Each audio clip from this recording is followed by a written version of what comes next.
Ancora ombre sulla costruzione del rigassificatore della Gas Natural a Zaule.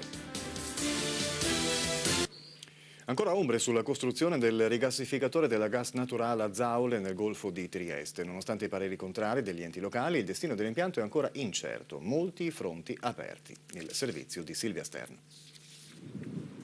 Sulla costruzione del rigassificatore di Zaule oggi la situazione sembra ancora più complicata e confusa. Da un lato la dichiarazione del neoassessore comunale allo sviluppo economico di Trieste, di Kraus, che in controtendenza con quanto votato dal comune e confermato dalla giunta si è detto favorevole al rigassificatore. Dall'altro una SEN, strategia energetica nazionale, che non precisa le vere esigenze del paese. Dovevamo avere una risposta sulla sospensione per quanto riguarda il rigassificatore di Trieste o la riapertura della via fatta dal ministro Clini, ma non è ancora arrivata. Speriamo che questi ritardi non siano dovuti all'attesa delle prossime elezioni regionali e che magari a governo fatto regionale non abbiamo qualche sorpresa, insomma.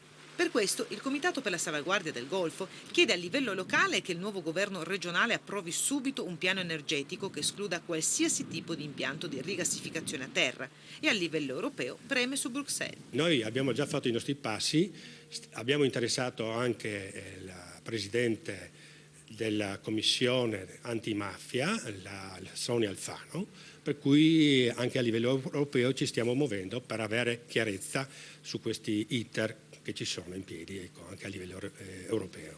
Intanto il SEL, appoggiato da PD e Movimento 5 Stelle con l'aiuto di professionisti del tavolo tecnico WIL, ha presentato alla Camera una mozione. Si richiede essenzialmente il varo di un piano energetico nazionale che sappia tener conto delle esigenze europee, serio, che sappia dirci una volta per tutti quali sono le esigenze energetiche sia di gas, di idrocarburi che di energia elettrica.